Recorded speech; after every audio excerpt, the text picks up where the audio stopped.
ठीक है चल तो टीवी ले जाबो। कहाँ? हाथ बन गा। मैं नहीं जाऊँ नहीं पूरा अभी, मैं नहाई नहीं, मैं नहा रहा तब जहाँ बाद में।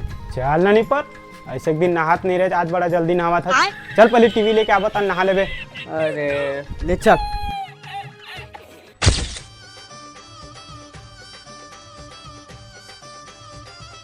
भैया टीवी दिखा तो 56 इंची। हाँ भाई दिखा तू।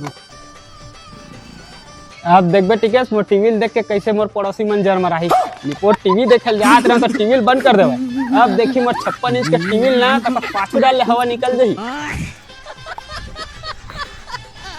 ये दे भैया क्यों टीवी, क्राउन की टीवी है, एक नंबर टीवी है, स्मार्ट टीवी, यूट्यूब वगैरह सब चलते नेट में। मस्त है यार, बढ़िया लगा था। यही ले लो का ठीक है? ले लेना नहीं पर यही ला बढ़िया था।